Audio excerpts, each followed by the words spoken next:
Welcome to Real World Peaceful Parenting, a podcast for parents that are tired of yelling, threatening, and punishing their kids. Join mom and master certified parent coach Lisa Smith as she gives you actionable, step-by-step strategies that'll help you transform your household from chaos to cooperation. Let's dive in. Welcome to today's episode. I am so excited today to welcome back Hannah. Hannah is an amazing human being, a mother of 3, soon to be 4, a super talented person, and a member of the Hive. And Hannah is also our on-the-ground correspondent. She has kindly agreed to go out every so often and crowdsource questions from you all and bring them back here to a regularly scheduled episode so that we can tackle questions that you have about your parenting and discuss them together. So join me in welcoming Hannah back today. Hannah, so good to have you. Thank you so much, Lisa. It's always something that I look forward to record a podcast with you and bring information to people. That's awesome. All right. Tell us what we're going to talk about today. Yeah. So the comment today, we started by asking, what is the biggest parenting challenge? And we got a lot of really great answers. But the one that we are going to focus on today is the constant worrying consumes me some days. Yeah. So this is a parent who's telling us that happens to be her. We know that her biggest struggle in parenting is her constant worrying. And I get that. I personally call myself a reformed worrier. I grew up in a household where my grandmother, who was absolutely amazing, I adored her. She was a world-class professional worrier. We're talking full-on hand-wringing hours. Like if you asked me what was my grandmother's hobby, it was worrying. It was her hobby. And it got transferred to me. I grew up worrying. And I remember the day I realized that worrying wasn't serving me. And worry and I parted ways. I said goodbye to it. Now, that doesn't mean some days I'm not stressed when my child is sick or hurting or the car broke down and I don't know how much it's going to cost, right? And I'm thinking about a problem and thinking about the stress the problem's going to cause me or how to solve the problem. But that is different from worrying. And I think it's best, Hannah, if we start today's podcast by really defining worry. Okay. And, you and I were talking before we hit record, what even is worry? What exactly is it? And you weren't sure. So we turned to one of my favorite sources for mapping out meaningful connection and the language of the human experience, which is Brene Brown's Atlas of the Heart. Really, my life's guide, if you will. Love the book, love Brene Brown. And in the book on page 11, she describes worry. And I really want you to listen to this. Worry is described as a chain, so more than one, a chain of negative thoughts, negative over and over and over again, about bad things. We're not worrying about winning the lottery or worrying about losing 50 pounds right? So worry is described as a chain of negative thoughts about bad things that might happen in the future. Let me say it one more time. Worry is described as a chain of negative thoughts about bad things that might happen in the future. That's a great definition. It really is. That definition is so loaded, right? Because let's break it down. It's a chain of negative thoughts. So there's got to be over and over and over and over and over again about bad things. We're not even trying to manage our thoughts when we worry or see the other side of the coin. By definition, we've gone down the black hole and it's just all the bad thoughts and our brain can just run amok at bad thoughts. And then about things that might happen in the future. There's no guarantee it's going to happen. And, I often think of worry as you're buying boat insurance for your boat, but you don't own the boat yet. And I love that metaphor. When I fall into the trap of worrying, I think, Lisa, you're buying boat insurance and you don't even own a boat. Why don't we wait till we get the boat? And then within 24 hours of buying the boat, we'll get boat insurance, right? I'm sure that if I buy a boat, the boat salesman is going to get the insurance before I even drive it off the lot. Mm-hmm. But I don't need boat insurance today for a boat that I don't have yet. And that's how I think of worry. Yeah, I love that. Yeah. It's just so easy to fall into.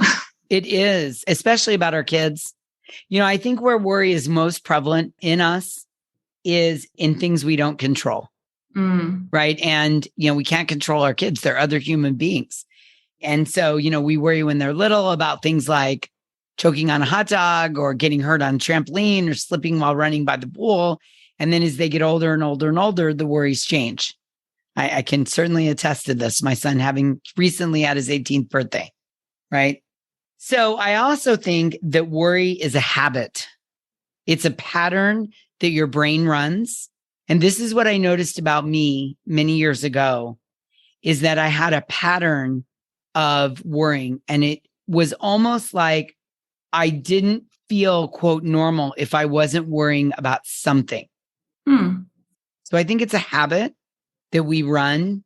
Our brain, our habit brain does not discern whether a pattern is good for us or not.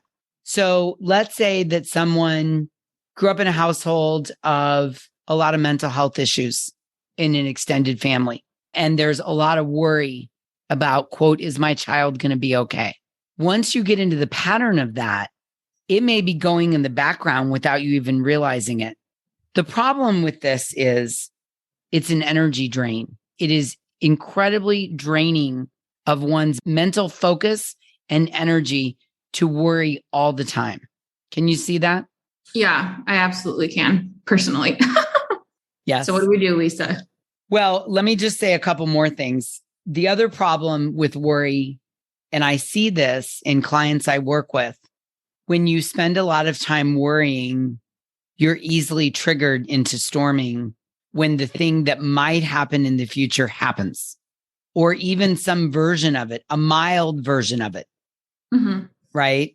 You're super triggered and you're far more likely to storm alongside your kids.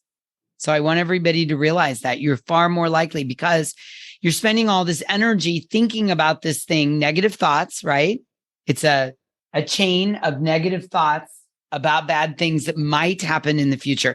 So that's going to drain my energy and I'm sending my brain into fight or flight, high alert, high alert, high alert. You know, I'm worried about my kids' grades. I'm worried about my kids' grades. I'm worried about my kids' grades. And your kid brings home a bad grade and your brain's like, I knew it. I knew it. And then suddenly you're screaming along at your kids, or you're storming alongside them, or you're demanding compliance because you're triggered because you've already spent all this energy worrying. The other problem is that worry either puts you in the past. Oh, this happened before. I know it's going to happen again. I know it's going to happen again. Or it takes you into the future. Oh my gosh, what's going to happen? My kid's going to be living under a bridge with a shopping cart. Or my two kids are never going to get along. Or my kid is going to hurt somebody. And it takes you fully out of the present. Worry takes you into the past or the future and completely clouds being in the present. And one of the most important things your children want is for you to come and be fully present with them. So I think of worry as the antithesis of connection. If you're worrying, you're not connected with someone.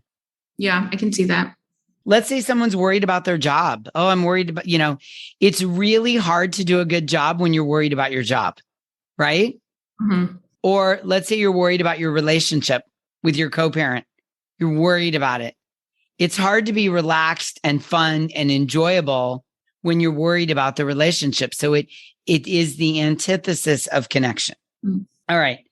And, like I mentioned, it takes you out of your higher brain where you're calm, you're creative, you're empathetic. Oh, honey, you got a bad grade on that test? Let's break it down. How much did you study? Did you put in the effort? What can we do differently next time? Right? When you're worried, you're more likely to language to your kids. I knew it. I knew it. I knew you didn't study enough. I know you're not taking school seriously. I knew this was going to be a problem. What are you doing? Right? Because that's worry, right? That's taking you out of process problem, seeing it as a process problem, and you're more likely to see it as a character problem. You're more likely to get triggered. You're more likely to storm. You're more likely to be stuck in your middle brain. And you're more likely to not be interested in what the other person has to say. This is another big thing affecting the connection, right? Again, back to this test example. I'm worried that you're not going to do well in algebra this year. I'm worried. Math doesn't seem to be your thing. I never did well in math. You don't really like math. So I'm worried. You bring the first test home and you got a D or an F on the test, right? Mm-hmm. I'm not going to, most likely, if I'm worried and I'm reviewing this chain of negative thoughts about a bad thing that might happen, I'm less likely to be like, so Hannah, tell me what you think. What went wrong here? Right. What do you think you could have done differently? And really listen to the answer. I'm much more likely to be jumping to conclusions. Yeah. It's almost like you've rehearsed these things in your head for so long. Like you said, it's a chain. This is something that's going on and on. And so now your brain has the opportunity to just spit it all out. That's right. So it's all ready to go. The script is already there. That's a great way to describe it, because I know for me in my parenting in years past, when I have worried, you're right. You're creating a script. I like how you said it. You're also filling in the blanks of what your kid's going to say. So you're also jumping to the conclusion. I know you didn't study. Mm-hmm. I absolutely know you didn't study for this test. And I know you don't care. And, which doesn't feel good to the person on the other end. Right. Yeah. It's also just one more thing. It's also kind of, it's kind of unfair because you're assuming what's going to happen. I mean, when you were saying that, I was thinking of let's say for an example, I'm worried that Carmela's going to fall off the couch, but I don't actually say get off the couch. It's just in my head. Then she falls and I'm like, well, that's why you don't do that. And it's like, I never even gave her the chance, to talk about it when it was worrying me. And then all of a sudden you're just assuming that this terrible thing was going to happen. So it's really not fair to the other person. Just right. Like you said, it's the antithesis of connection. It's not fair to the person you're trying to connect with. That's right. Say, That's right. I knew, or, yeah. And it doesn't really teach Carmela, I'm concerned that you're going to hurt yourself. And so I'd like you to not play on the couch like that. That mm-hmm. invites success, right? That gives her a chance to understand where you're coming from, get off the couch, right? But if you're holding it in, you're worrying, then you're more likely to get triggered and be like, see, I knew you were going to hurt yourself. Mm-hmm. Yep. I find that my tone when worry is involved, my tone is rarely neutral or inviting, right? And then let's talk about the other side of the coin, right? Because part of the definition is things that might happen in the future. Let's say the worry doesn't happen. Let's say your child doesn't get a bad grade in algebra or gets a decent grade, or Carmela doesn't fall off the couch. Now you've expended all this energy on something that you didn't need to do. Yes. Right? I mean, this was also a reason that I decided many, many years ago to give up worry, is because I had a childhood of watching my grandmother worry about things. And the truth is, half of them never even happened. Mm. So then you've wasted energy. You bought boat insurance and you never actually bought the boat. Yeah. You might not buy the boat. Gee, 10 years from now, I think I'd like to have a boat. Let's get insurance now. Oh, I never got the boat. It's just a waste of resources. And energy as a parent is one of your most precious resources that leads to connection, right? You can speak to this. Absolutely. Yes. I was just thinking, energy is not something I have just a ton of extra floating around. Oh, no big deal. I wasted that. We're good for the rest of the day. Paper towels, you got a lot of those. Energy, not so much. Right. Yes. Yes. I love it. Okay. And now for the real reason that I don't like worry. When we worry, we're modeling worry for our children.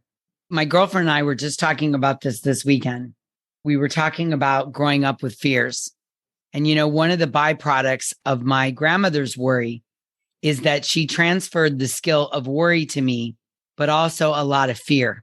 And I grew up a fearful child of many things: adventure, trying new things, going fast uncontrollably, like on skis or water skis. And it made me a less adventurous, open person. And I know, and my grandmother loved me tremendously, like really, really, really loved me.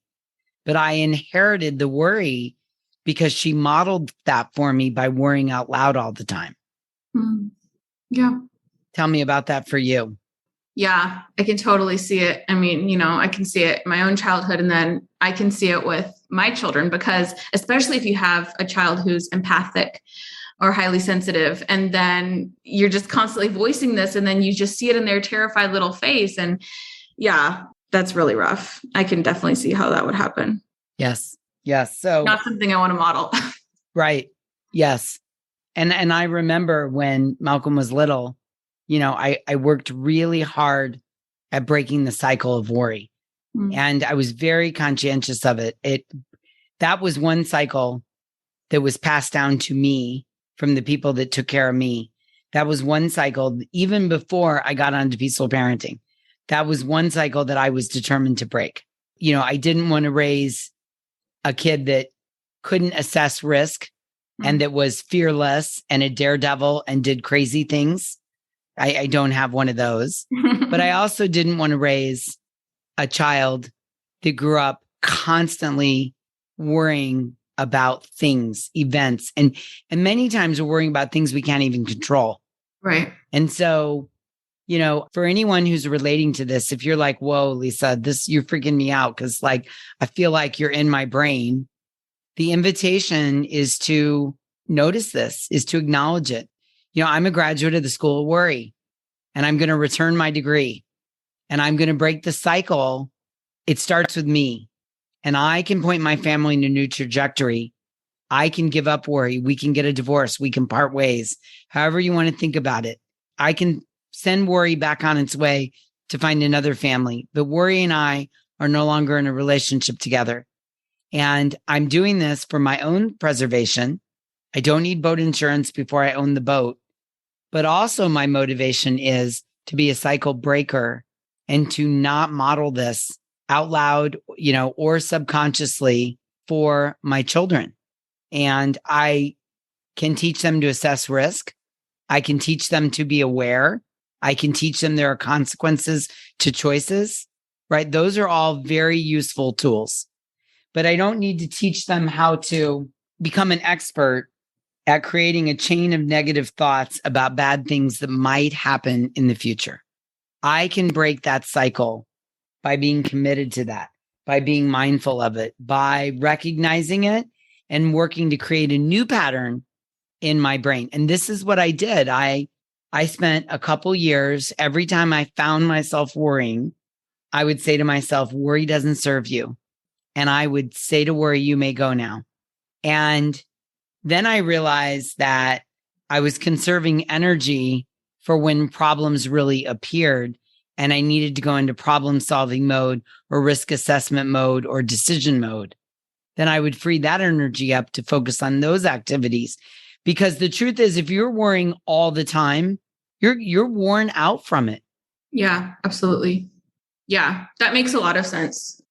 Yeah, I mean, one of the things I would always worry about was I don't like loud noises, especially with, all my children. So I would worry that, Sophia's going to be in a bad mood today and she's just going to be screaming and crying. And it would just stress me out. I was just waiting for it. I was just waiting for the shoe to drop. I was like, I know she's just going to burst into tears at any point.